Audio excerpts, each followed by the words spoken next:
Tous les développeurs React, ils sont là, ils gagnent pas d'argent. C'est le truc le plus populaire auprès des entreprises aussi. Vous êtes aussi en concurrence avec le monde entier. Tu recevais 5 appels par jour minimum.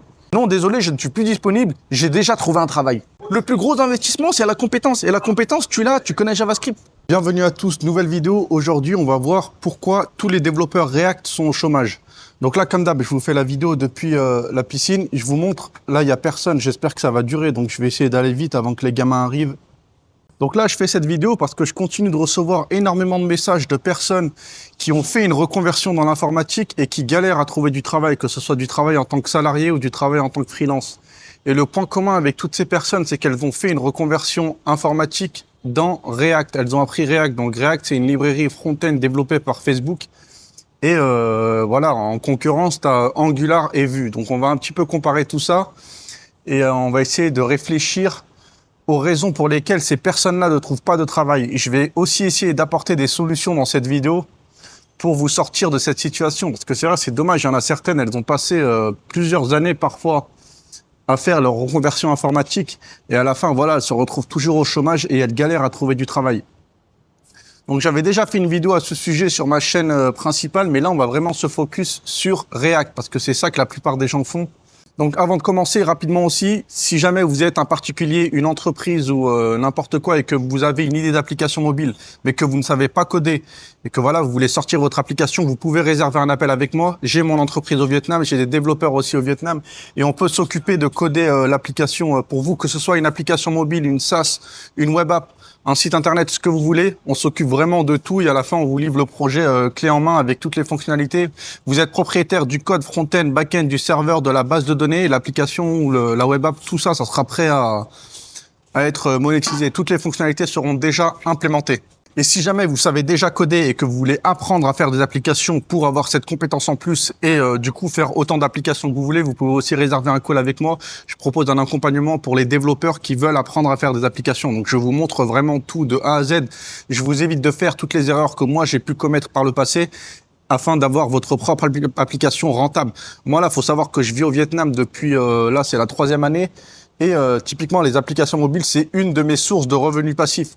Là, avec mes applications mobiles, ça me paye ma bouffe et mon loyer depuis plusieurs années, avant même d'être au Vietnam d'ailleurs. Bon allez, comme d'hab, j'ai noté sur mon téléphone, donc là je vais vous dire les points qu'on va aborder dans cette vidéo.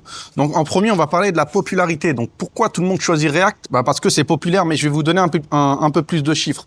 Ensuite, la difficulté de React comparée aux autres frameworks ou aux autres langages. Ensuite, la concurrence sur le marché, parce que voilà, vous n'êtes pas tout seul à chercher du taf en React, donc on va voir les chiffres de la concurrence. À chaque fois, vraiment, j'ai fait des recherches et je vais vous donner des chiffres, hein, je les sors pas de mon cul, encore une fois, les trucs. Hein. Ensuite, le travail en React. Est-ce qu'il y a vraiment du travail en React? Et enfin, je vais essayer de vous apporter les solutions en fonction de vos objectifs. Bon, allez, on commence. La popularité. Donc là, c'est quoi la popularité? Vous voyez souvent ce terme-là, peu importe que ce soit un framework, donc que ce soit React, Angular, Vue, ou que ce soit un langage, que ce soit TypeScript, JavaScript, Python, Java, il y a des moyens de calculer la popularité d'un framework ou d'un langage. Et pour ça, on va se baser sur plusieurs indicateurs. Donc le premier indicateur, c'est GitHub. Donc GitHub, si vous êtes développeur, vous connaissez sûrement, c'est un gestionnaire de repo, tu vois. C'est quand vous êtes plusieurs à travailler sur un projet, ça permet de répartir de centrer tout le code à un même endroit et en même temps de gérer les conflits, toutes ces choses-là. Donc là, sur GitHub, il y a un système d'étoiles. Donc tu peux noter, tu peux mettre une étoile quand un projet GitHub te plaît. Donc ça, c'est la popularité sur GitHub. Sur GitHub, tu peux aussi avoir accès aux packages qui ont été utilisés pour développer un projet. Donc là, tu vois, typiquement, tu vois directement quelle technologie a été utilisée pour développer un projet.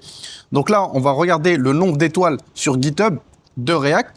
On va regarder, je vais vous donner les chiffres directement. Donc, en premier, tu as GitHub. Après, tu as NPM. NPM, c'est gestionnaire de package. Donc, c'est là où sont stockés tous les packages que tu vas utiliser pour développer une application. Donc là, les packages React, Angular, Vue, tu as des packages pour faire une conversion de devises. Tu as des packages pour gérer les charts, tu vois, les histogrammes, les trucs comme ça. Tout ça, c'est des packages. Et là aussi, tu as accès au nombre de téléchargements par semaine pour chaque package. Après, tu as Twitter. Donc Twitter, tu regardes le nombre de followers en fonction de la librairie ou de la technologie ou du langage. Tu regardes le nombre de followers que le truc officiel a. Donc tu regardes le nombre de followers que React a sur Twitter, que Angular a sur Twitter, par exemple. Après, tu as Reddit, tu regardes le nombre de topics qui ont été créés sur Reddit par rapport à un langage de programmation ou à un framework. Après, le classique Google Trend, tu regardes les recherches qui ont été faites sur React, sur Angular, sur Java, sur toutes ces choses-là. Et après, YouTube, tu regardes le nombre de vidéos qui sort chaque semaine ou chaque mois par rapport à un langage ou à un framework. Et là, on va vraiment se focus sur les librairies et frameworks front-end. Donc, tu en as trois gros, hein. Tu as React, Angular et Vue. Et là, React, c'est 40% de popularité. Angular, 25% et les autres, c'est 35%. Autres, 35% parce que tu as vu, mais tu en as encore 4 ou 5 autres. Donc, les 35, c'est réparti entre tout ça.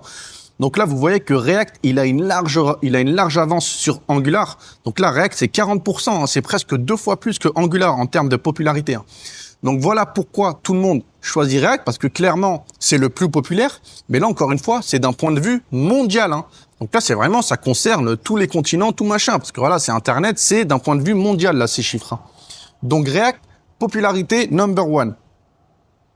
Donc là, voilà la raison pour laquelle tout le monde choisit React. Et en vrai, ça fait sens, tu vois, pour un débutant qui est là, il connaît rien, il part de zéro, il veut se reconvertir, il va se dire, bah, je vais aller vers le plus populaire.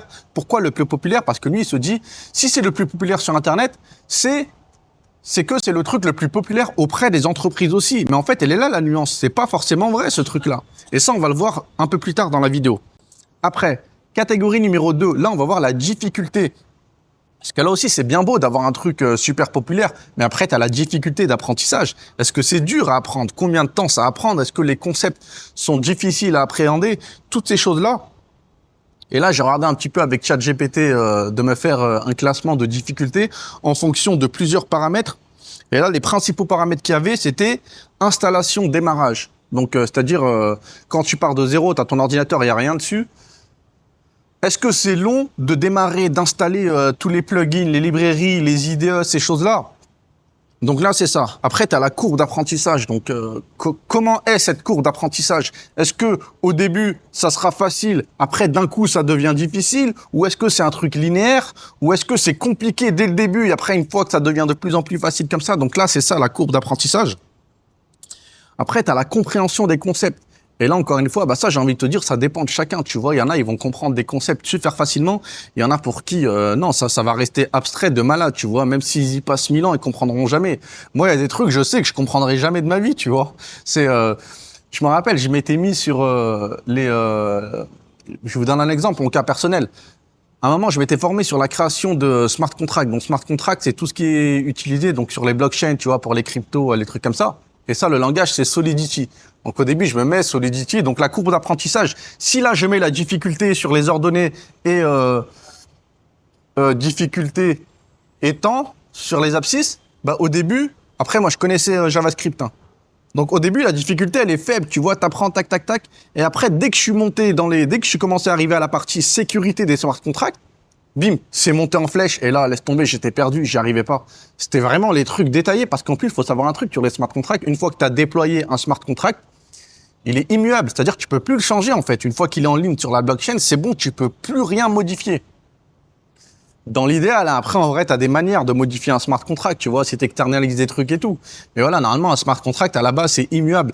Et pourquoi c'est immuable? Bah voilà, c'est ça, c'est une garantie de sécurité pour les utilisateurs. Parce que voilà, ça reste de la blockchain décentralisée, donc on veut pas qu'il y ait une entité qui ait la main dessus. Et l'utilisateur, bah, il peut aller regarder le smart contract par lui-même et il sait qu'il ne bougera plus jamais.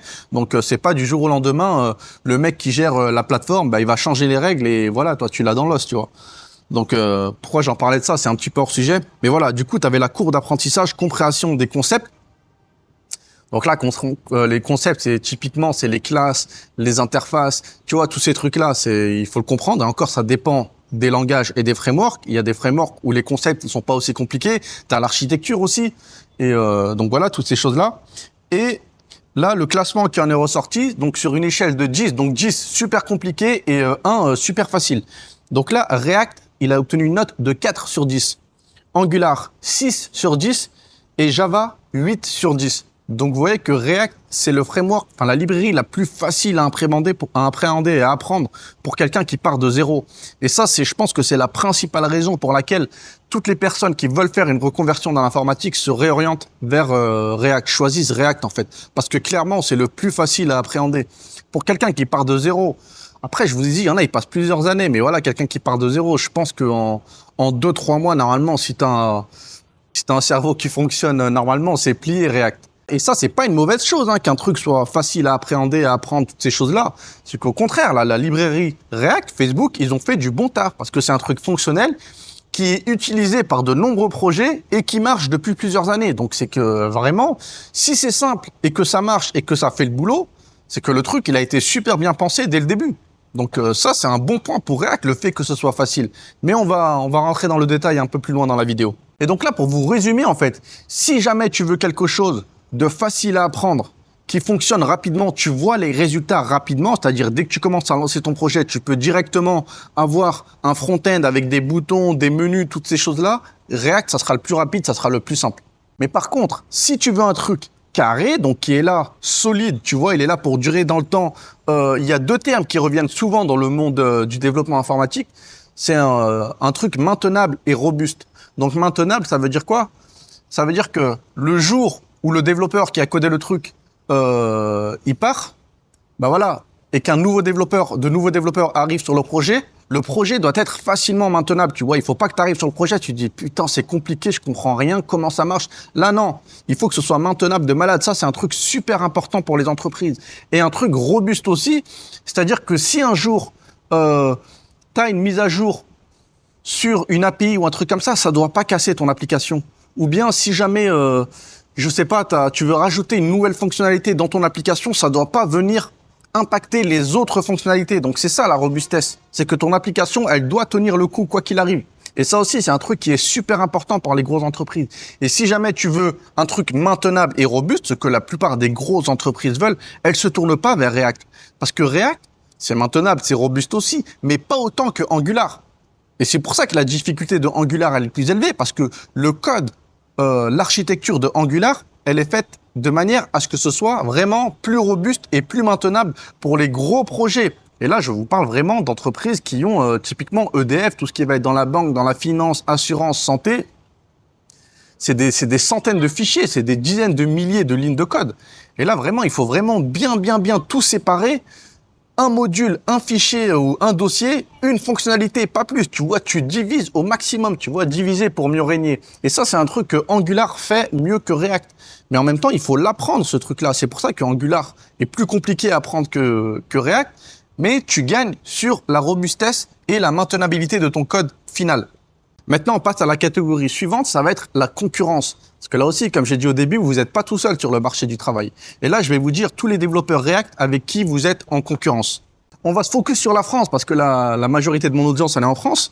Donc là, vous êtes en concurrence avec tous les mecs qui sortent de l'école 42. Mais t'en as plein d'autres des écoles comme ça. Donc ça, c'est des écoles avec ils appellent ça des piscines. Donc n'importe qui peut y aller et voilà, tu vois, tu as des tests et plus tu valides les tests, plus tu avances et à la fin, tu as un diplôme dans l'IT. Et ça, c'est des milliers de personnes chaque année en France, vu que c'est ouvert à tout le monde. Après, tu as tous les étudiants qui sortent d'écoles d'ingénieurs et de l'université. La sélection, elle est encore plus violente qu'à l'école 42 parce que eux, c'est vraiment un cursus sur plusieurs années. Déjà, les écoles d'ingénieurs, tu as un concours, machin. Et après, les universités, bah, tu as des partiels, tu as des examens pour passer L1, L2, L3, licence, master. Donc voilà, et c'est des cursus qui durent plusieurs années. Donc là, c'est des mecs qui font ça. En plus, en général, ils ont fait un bac scientifique. Donc, bac scientifique et après sélection pendant 5 ans. Et à la fin, voilà, ils sont diplômés d'IT. Moi, j'ai fait, pour vous résumer mon parcours, moi, c'est licence en chimie et master physique nucléaire. Donc, vous voyez, rien à voir avec l'IT. Après, autre profil que je vois souvent, ça, c'est ce que moi, j'ai fait, c'est tous les mecs qui ont fait des reconversions avec, moi, à l'époque, c'était Pôle emploi, mais maintenant, c'est France Travail. Et moi, j'avais fait une POI, donc préparation opérationnelle à l'emploi. Et là, voilà, donc c'est quand t'es au chômage, ce qui a été mon cas, bah voilà, t'es inscrit à Pôle emploi ou France Travail et tu leur dis, voilà, je vais faire une reconversion dans l'informatique et eux, ils vont te proposer soit des trucs en remote, en général, c'est avec Open Classroom, ou soit des trucs en présentiel. Moi, c'était un machin en présentiel qui a duré 3 mois, formation intensive, des Java, Angular. Et à la fin, l'avantage, c'est que tu as un CDI garanti à la fin de la formation. Alors qu'il me semble, les trucs Open Classroom en ligne, t'as pas de CDI garanti à la fin. Donc vraiment, POI, c'est ce que je recommande. Mais apparemment, même ça, la compétition, elle est devenue hardcore, tu vois. Moi, quand je l'avais fait, c'était en 2017. C'était la première année qu'ils mettaient ce programme en place. Du coup, ils galéraient à trouver des candidats, tu vois. Il y a personne qui connaissait et c'était easy d'y rentrer. Mais là, de ce que j'ai entendu, c'est de plus en plus dur à y rentrer. Donc voilà, vous êtes ainsi en compétition avec ces mecs-là. Donc là, vous voyez, pour l'instant, on a vu tous ceux qui sortent des écoles type École 42, ceux qui sortent de l'université d'école d'ingénieurs et ceux qui ont fait des reconversions avec France Travail ou Pôle emploi. Et tout cela, il y a un système de sélection. Il n'est pas aussi hardcore que... Ça dépend du truc, tu vois. Moi, quand j'ai refait ma reconversion professionnelle, bah, vu que je savais pas coder, on était tous des débutants, bah voilà, c'était vraiment des questions pour voir si... mais on avait tous un cursus scientifique, tu vois. On avait tous des masters dans les sciences. T'en avais même, ils avaient des doctorats. Que ce soit dans la chimie, dans la physique, dans la biologie, dans les maths, dans ce que tu veux, on avait tous un cursus scientifique. École 42, t'as un système de sélection avec les piscines. Et comme j'ai dit, les écoles d'ingénieurs et les trucs, bah aussi, t'as des systèmes de sélection continue pendant les 5 ans d'études. Mais le plus gros, là, je pense que c'est ça. Ça aussi, c'est... Même moi, les messages que je reçois, la plupart, ils ont pas fait ces 3 trucs-là. La plupart, ils ont fait des formations sur YouTube. Parce que ça aussi, tu as énormément de YouTubeurs qui proposent des formations pour faire une reconversion dans l'informatique. Et tous ces YouTubeurs-là, enfin tous, non, mais la grosse majorité, ils proposent des reconversions en React, encore une fois. Enfin, en React, non, pas en React encore une fois, parce que là, les 3 trucs que je vous ai dit avant, c'est pas du React. Moi, ce que j'avais fait, c'était Angular Java. À l'université, tu fais Angular, Java, React, Vue, C++, Python, tu fais tout. Et École 42, tu fais tout aussi. Mais là, sur YouTube, ça, c'est vraiment la grosse majorité des nouveaux développeurs qui arrivent sur le marché. C'est une formation sur YouTube qu'ils ont fait. Tu vois, parfois, c'est des bootcamps. Ça peut durer 3 mois, ça peut durer 6 mois, ça peut durer 1 an. Donc là, voilà, tu payes des YouTubeurs... Le prix, ça dépend, tu vois. Il y en a, ils vont te faire des formations. Ça dépend du youtubeur, ça dépend de ce qu'il te propose. Il y en a, ça va être un PDF. Il y en a, ça va être des cours vidéo. Ça va être 500 €, 1000 €, 3000 €, 6000 €, 8000 €. Ça dépend du prix, ça dépend de la durée, ça dépend du youtubeur. Et là, voilà, la plupart des gens, bah, ils ont fait ces formations-là. Et là, le truc, c'est qu'il n'y a pas de sélection en général. C'est que là, ils prennent tout le monde, tu vois. Là, j'en ai vu. Tu vois, t'as un mec, il est là, il est boucher, il a 50 ans, toute sa vie, il a bossé dans la boucherie, il a pas fait d'études scientifiques, il va voir le youtubeur, ouais, j'aime me reconvertir, il va dire, ouais, pas de problème, je peux t'apprendre. Ou bien t'as une secrétaire, je sais pas, elle a 45 ans, pareil, elle a pas fait d'études scientifiques, elle a jamais bossé dans l'IT, elle a jamais bossé dans aucun domaine scientifique, elle va voir le youtubeur, ouais, t'inquiète, tu peux faire une reconversion informatique, je vais te former, bon, bien sûr, faut payer, hein. Mais voilà, en général, ils prennent tout le monde. Et après, est-ce qu'on peut les blâmer? Ça dépend de chacun, tu vois. Pour moi, non. Mais moi, typiquement, tu vois, il y en a déjà plein qui m'ont demandé, ouais, est-ce que tu peux m'apprendre à faire ça? Mais je leur dis non, tu vois. Si le mec, je vois, il est là, il a 50 ans, il a jamais codé, il a jamais fait d'études scientifiques, tu vois, il a pas de raisonnement vraiment logique, je le prends pas, parce que je sais qu'il trouvera pas de travail à la fin. Mais après, t'as des youtubeurs, eux, ça les dérange pas. Eux, ils disent, non, mais attends, c'est pas... Suis-je le garant de mon frère, tu vois? Ils disent, c'est pas moi, je suis pas leur daron, tu vois. Moi, je propose de leur apprendre un langage de programmation, de leur donner les outils, de leur expliquer les concepts. Ils y arrivent, tant mieux. Ils y arrivent pas, tant mieux aussi. C'est pas mon problème. Moi, ma promesse, c'est, voilà, je vous donne tous les outils pour apprendre un langage de programmation, un framework, une librairie. Enfin, je vous dis leur promesse. Il y en a, leur promesse, c'est ça, ceux qui sont honnêtes. Et après, pour moi, là, t'as les malhonnêtes. Mais encore une fois, ça dépend de chacun. C'est chacun met le curseur où il veut. Mais là, j'ai vu, typiquement, il y en a qui mettent leur promesse, c'est avec ma formation, vous allez pouvoir trouver du travail en freelance et gagner 500 € par jour. Il y en a, c'est ça leur promesse. Comme pour le no-code. Il y en a, ils vous disent du no-code, la promesse, c'est vous allez gagner 10 000 € par mois avec une application mobile en no-code. Mais ça, c'est vraiment, c'est eux et leur conscience, tu vois. C'est chacun fait ce qu'il veut. Mais voilà, il y en a qui s'y connaissent pas, tu peux pas les blâmer non plus. Tu vois, le mec, il est là, il y connaît rien. T'imagines, Chantal, 45 ans, elle a fait secrétaire médicale toute sa vie. Le mec lui dit ça, elle s'y connaît pas en IT, elle le croit, tu vois. Le mec, il est là, il fait des vidéos, il a l'air honnête, il a l'air truc. Elle va dire, il a pas de raison de mentir. Mais voilà, ça dépend de chacun, encore une fois. Mais tout ça pour vous dire que vraiment, la majorité des personnes qui arrivent sur le marché en tant que développeurs React, ils sortent de formation YouTube. Donc voilà, vous êtes en concurrence vraiment avec tous ces mecs-là que je vous ai dit qui sortent des différentes filières. Et après, c'est pas fini, parce que là aussi, ça dépend de votre objectif. Il y en a, leur objectif, c'est de travailler salarié en France ou en Suisse. On y reviendra un petit peu plus tard dans la vidéo. Et ceux-là, bah, ils sont en concurrence avec tous les mecs là que je vous ai dit, en France et en Suisse. Mais après, pour ceux qui pensent pouvoir travailler en freelance et en 100% remote, donc remote, ça veut dire télétravail, tu bosses d'où tu veux dans le monde, du vrai remote, hein, pas du remote où tu dois te pointer dans leur bureau une fois par semaine ou une fois par mois. Dans ce cas-là, t'es bloqué dans le pays où t'es, tu peux pas partir, tu vas pas prendre l'avion toutes les semaines pour aller aux réunions. Là, je te parle du vrai 100% remote. Donc, vous êtes en concurrence déjà avec tous les mecs en France et en Suisse, mais vous êtes aussi en concurrence avec le monde entier. Parce que l'entreprise qui prend un développeur en remote, qu'est-ce qu'elle s'en fout que le mec soit en France, soit au Vietnam, soit aux États-Unis, en Afrique ou en Amérique du Sud? Et en plus, en général, ça leur coûte moins cher. Donc là, les principaux pays que je vois où tu as beaucoup de développeurs qui ont la dalle, donc vraiment, ils bossent de malade, et eux, en plus, ils font pas React, hein. Eux, React, c'est du petit lait pour eux, hein. Eux, ils font React, Angular, Java, C++, ils ont des certifications Cisco, ils ont les certifications Oracle, parce que en général, eux, c'est des pays pauvres, hein. Ils viennent de pays pauvres, et eux, l'IT, c'est vraiment le seul moyen pour eux de sortir de leurs conditions, de leur classe sociale, tu vois, de même de quitter leur pays, de mettre leur famille à l'abri, tout ça. Eux, c'est une question de vie ou de mort, hein. C'est pas comme un mec en France qui veut faire une reconversion parce que voilà, son travail à 2000 euros, ouais, ça me fait chier, c'est relou, tu vois, j'aimerais bien bouger un petit peu le truc. Eux, c'est pas cet état d'esprit qu'ils ont, hein. Eux, c'est vraiment une question de vie ou de mort. Et les pays qui reviennent tout le temps, t'as les pays d'Europe de l'Est déjà. Donc, Biélorusse, Pologne, Roumanie. Après, t'as les pays vers l'Inde. Donc, t'as Inde, Pakistan, Bangladesh. Après, t'as les pays d'Asie. Donc, Vietnam, Philippines. Après, tu as les pays du Maghreb. Maroc, Algérie, Tunisie. Et après, Afrique subsaharienne, Sénégal, Guinée, Cameroun. Là, je vous parle de mon expérience, hein. Là, je vous dis vraiment, tous les développeurs que j'ai rencontrés dans ma carrière et qui étaient bons de malade, ils venaient de ces pays-là, hein. Et c'est pas juste un mec que j'ai rencontré qui vient de ce pays. À chaque fois que je vous donne un pays, j'ai rencontré au moins 2-3 développeurs qui venaient de ces pays-là, hein. Donc là, tu me diras, ouais, mais moi, l'avantage que j'ai, c'est que voilà, j'ai refait ma reconversion en France, j'ai le passeport français. C'est vrai que c'est un avantage de malade, ça. Parce que vu que tu as le passeport français, bah, tu as tout le marché français, tout le marché suisse. Parce que c'est ça qui intéresse le plus les gens. Tu vois, là, tous les pays que je vous ai dit avant, eux, ils ont la problématique du visa. Donc eux, ils doivent déjà trouver un visa pour travailler dans les pays en question. Ou alors, dans ce cas, ils font du taf en freelance. Donc, en freelance 100% remote, vous avez aucune chance face à ces mecs-là, si vous êtes junior, hein. Mais du coup, il vous reste le marché français et suisse. Mais là, je crois que vous vous rendez pas compte de la quantité de candidatures que les entreprises reçoivent. Et là, dites-vous que même toutes ces entreprises, tous les CV qu'elles reçoivent, maintenant, tu as des bots, en plus, avec l'arrivée de l'intelligence artificielle, ils font des filtres directement dans le CV, tu vois. Et c'est même pas un humain qui va regarder ton CV.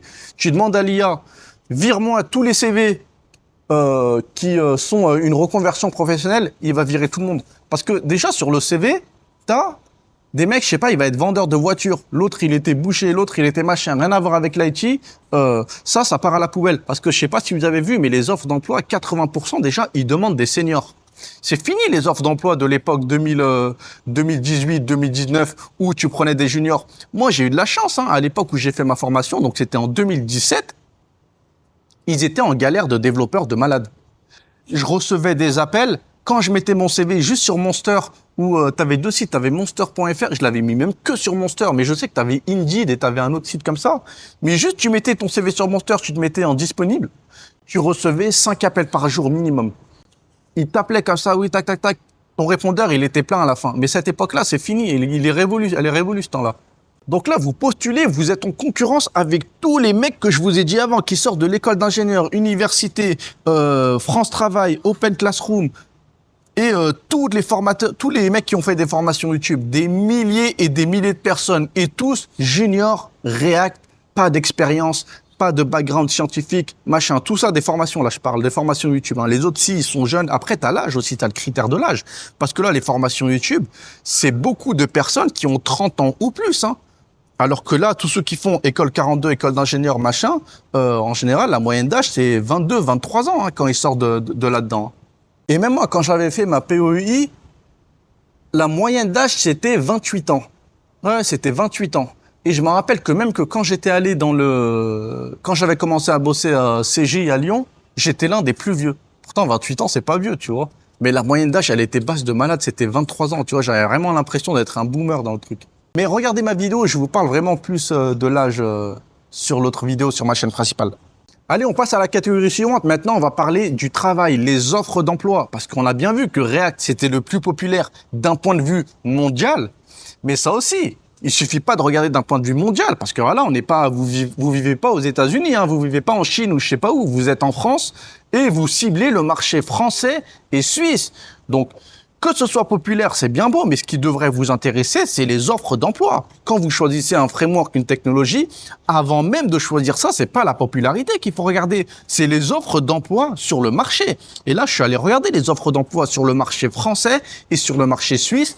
Je suis allé regarder sur les deux sites principaux, donc LinkedIn et Indeed, en France et en Suisse. Hein. Et là, on va faire la comparaison entre Angular et React. Parce que tout le monde choisit React, mais il y a Angular. Parce que c'est ça les deux gros frameworks qui sont utilisés par les entreprises. Donc là, on va regarder sur le marché français le nombre d'offres d'emploi. J'ai fait la recherche hier. Hein. Hier, on était le 13 ou le 14 avril 2025. Donc là, sur Indeed France, Angular, tu avais 4000 offres d'emploi. Quand je tape Angular dans la barre de recherche, je sélectionne France et je mets recherche, c'est ça dont je parle. Le nombre d'offres d'emploi, c'est 4000 pour Angular. React, en France, sur Indeed, c'est 2000. Donc, tu as 2 fois plus d'offres d'emploi sur Angular en France, sur le site Indeed, que sur React. Je suis aussi allé voir sur LinkedIn. Sur LinkedIn France, quand tu fais la recherche, Angular, c'est 3260. Et React, c'est 3260 aussi. Donc, c'est pas exactement la même chose. L'autre, c'est 3269 et 3266. Donc, presque exactement la même chose. Donc là, vous voyez déjà juste ça. En France, en fait, il vaut mieux faire du Angular parce que sur Indeed, tu as beaucoup plus d'offres d'emploi. Mais en fait, toutes les personnes qui se reconvertissent, elles font React. Donc, les quelques mecs intelligents qui, eux, intelligents, je suis pas en train de dire que ceux qui font React, ils sont pas intelligents. Ils ont fait le mauvais choix pour moi parce que tu peux pas avoir 80% de développeurs qui font du React et les 20% qui font du Angular. Parce que là, ceux qui font du Angular, c'est eux qui vont trouver du travail. Et ceux qui sont du React, la majorité ne va rien trouver. Après, je suis aussi allé voir sur le marché suisse. Donc, sur le Indeed suisse, les offres d'emploi Angular et React, c'est la même chose. 200. Bon, Suisse, c'est beaucoup plus petit que la France. Hein. Donc, vous voyez que c'est la même chose. Et sur le LinkedIn suisse, Angular et React, c'est aussi la même chose. C'est à peu près 500. Donc là, clairement, soit c'est la même chose, soit Angular, il y a plus d'offres. Donc, il vaut carrément mieux faire du Angular que du React. Et je vais vous donner un exemple aussi. Moi, là, j'ai mon entreprise d'IT au Vietnam et j'avais besoin de recruter un autre développeur pour m'aider sur mes projets d'applications mobiles, les SaaS, toutes ces choses-là. Et moi, vu que je suis moi-même développeur aussi, moi, j'aime bien regarder le code que mes développeurs font. Et vu que je connais vraiment bien Angular, je voulais un mec qui fasse du Angular aussi. Et vu que je sais que les entreprises aussi, elles veulent du Angular parce que Angular, c'est plus robuste, c'est plus maintenable, l'architecture, elle est meilleure, machin. Les entreprises veulent du Angular, les grosses entreprises. Hein, je suis pas en train de te parler des petites startups ou des petites entreprises à moins de 10 salariés. Eux, React, ça leur suffit très bien, tu vois. Mais vraiment, les gros projets dans la finance, dans la banque, dans la santé, dans tous ces domaines-là, dans l'énergie, le combo, c'est tout le temps le même. Angular, Java, parce que c'est les deux gros frameworks avec une très bonne architecture, robuste et solide, qui a fait ses preuves. Et en plus, c'est Google derrière. Donc, c'est maintenu le truc. Donc, je vous disais, je mets une offre d'emploi sur... c'est même pas moi qui l'a fait, là. J'ai une meuf qui s'occupe de faire ça pour moi. Donc, elle met une offre d'emploi, je sais même pas sur quel site vietnamien. Et là, je reçois 10 CV. Je regarde les 10 CV. Sur les 10 CV, 9... c'était du React, il y en avait qu'un seul qui connaissait Angular.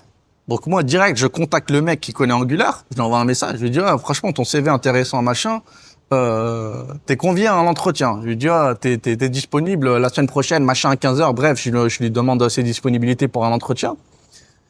Et ça, moi, je les ai contactés rapidement, 2-3 jours après, tu vois. Le mec me dit « non, désolé, je ne suis plus disponible, j'ai déjà trouvé un travail. » Parce que, t'imagines, 10% des CV, il y en avait que un qui faisait Angular. Il y a que lui qui faisait du Angular. Il a trouvé du taf direct au Vietnam.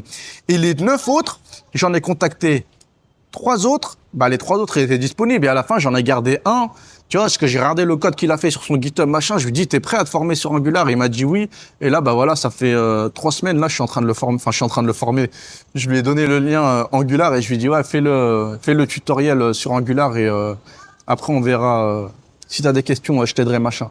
Mais voilà, tu vois, c'est galère à trouver des développeurs Angular. Et en plus, moi, c'est une petite entreprise, là, je débute à peine. Hein. Donc, imaginez les grosses entreprises, même en Suisse. Hein. En Suisse, j'ai trouvé parce que je savais faire du Angular. Toutes les entreprises où j'ai fait les entretiens, à chaque fois, c'était Angular.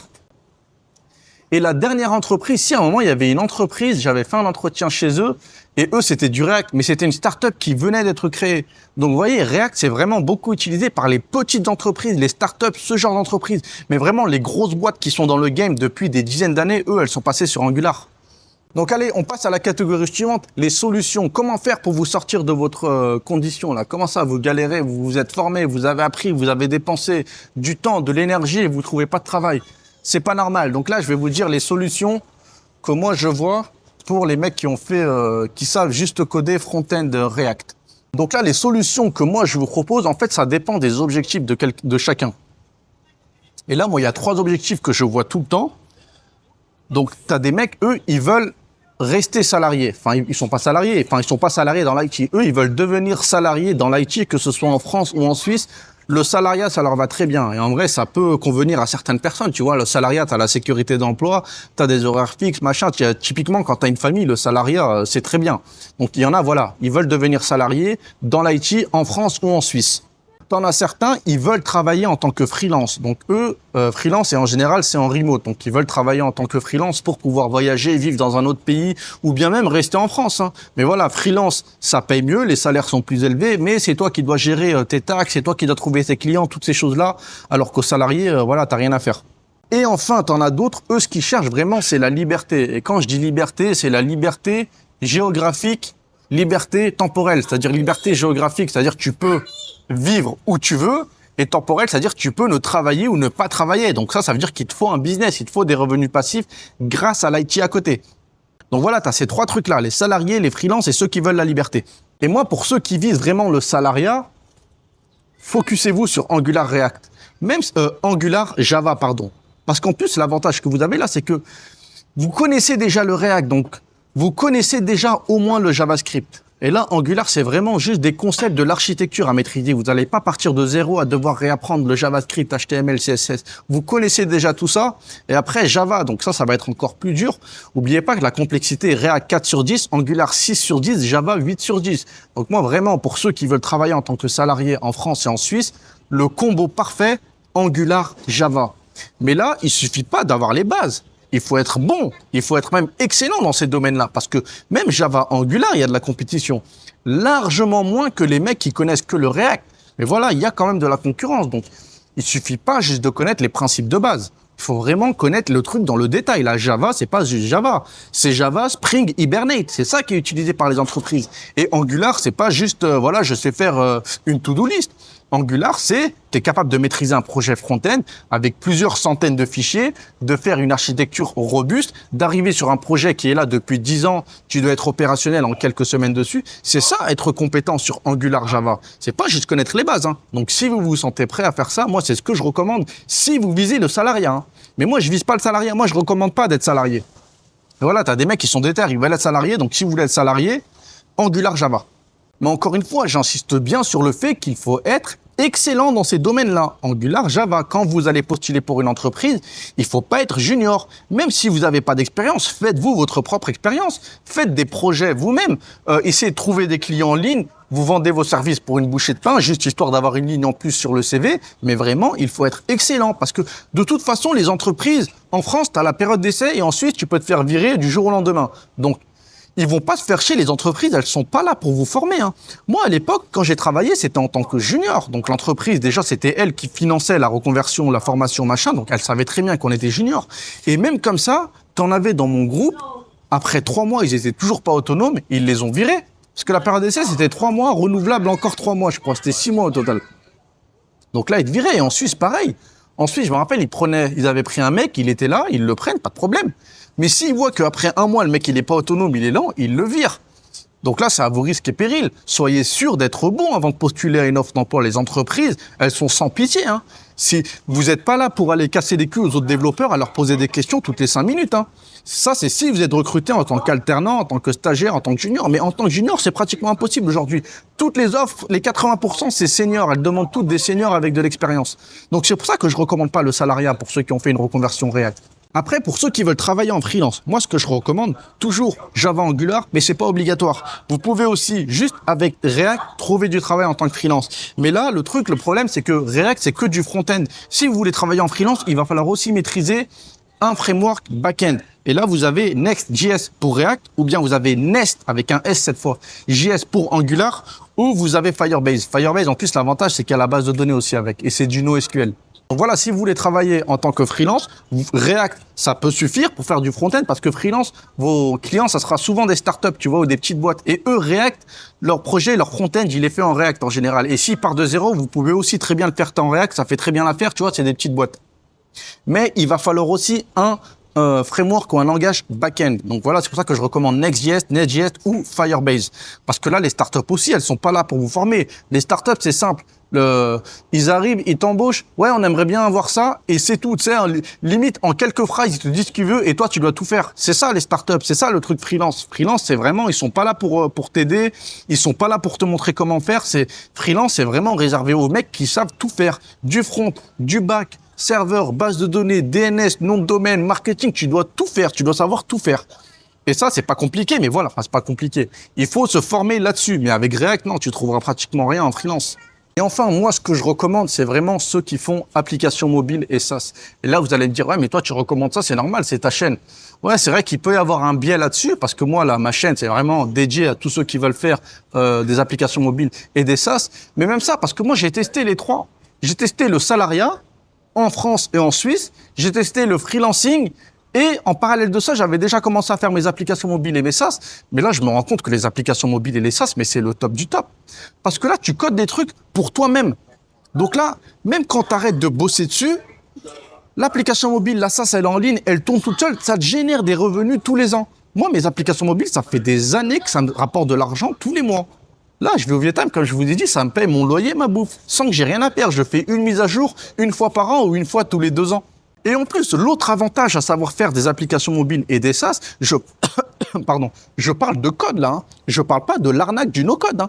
Tous les youtubeurs qui vous disent de faire du no-code, ils vous mentent. Enfin, ils vous mentent, non, ils vous forment à faire du no-code, mais eux, leur promesse, c'est vous allez gagner 10 000 € par mois avec du no-code. C'est pas vrai. Vous allez gagner 0. Ils vous disent, ouais, freelance, c'est 500, 600 € par jour, développeur no-code. C'est pas vrai. Ils vous mentent.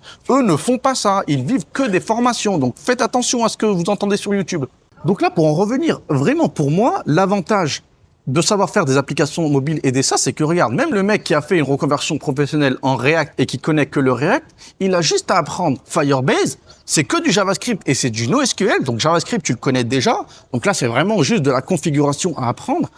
Et voilà, tu peux faire tes applications mobiles, tes SaaS, tes sites internet, ça va te générer un revenu passif. Et même si tu veux travailler en tant que salarié et freelance, ça te fait un portfolio de malade. Il y en a, leur portfolio, c'est un CV ou c'est une to-do list. Toi, t'imagines, ton portfolio, c'est, regardez, j'ai fait une application, elle me rapporte de l'argent, j'ai fait le front, le back, serveur, base de données, le site internet, le nom de domaine, la monétisation, la publicité, elle me rapporte de l'argent, ça tourne. Donc là, tu es capable de créer tout ça, toi, tout seul, de A à Z. Mais ça vaut de l'or pour une startup.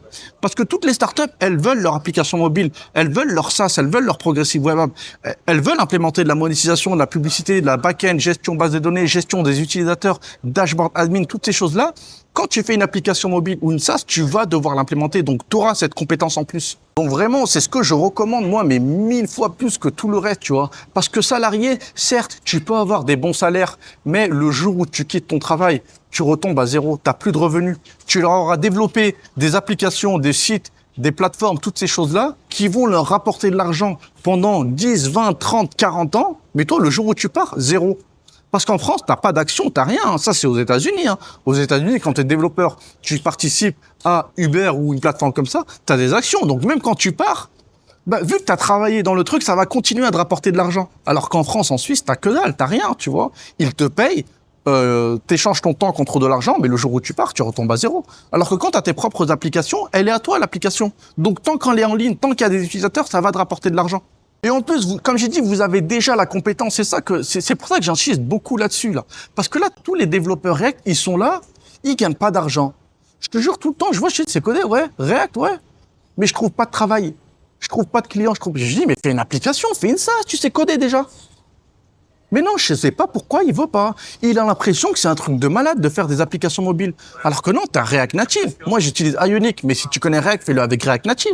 React Native, Firebase, ça suffit. Regarde l'application que j'ai testée la dernière fois, là, le mec qui a fait l'application pour apprendre le japonais, il génère de l'argent avec ça. Pourtant, c'est juste React Native, Firebase. C'est le combo que tout le monde utilise. Et en plus, t'as pas la concurrence de malade. Tous les mecs là qui ont fait les formations YouTube, qui ont fait l'école, même les étudiants qui sortent d'école d'ingénieur, école 42, trucs, ils font pas d'applications mobiles. Même d'un point de vue mondial, ça reste ridicule le nombre de développeurs qui sortent des applications mobiles sur Android et iOS. Le gâteau, il est assez grand pour tout le monde. Vous vous en rendez pas compte. Quand vous sortez des applications, vous touchez la terre entière. 7 milliards de personnes. Et tu peux le faire de chez toi, tout seul dans ton lit. T'as juste besoin d'un ordinateur et d'une connexion Internet. Et même l'investissement, il est faible. Le plus gros investissement, c'est la compétence. Et la compétence, tu l'as, tu connais JavaScript. Donc, je sais pas ce que vous attendez, en fait.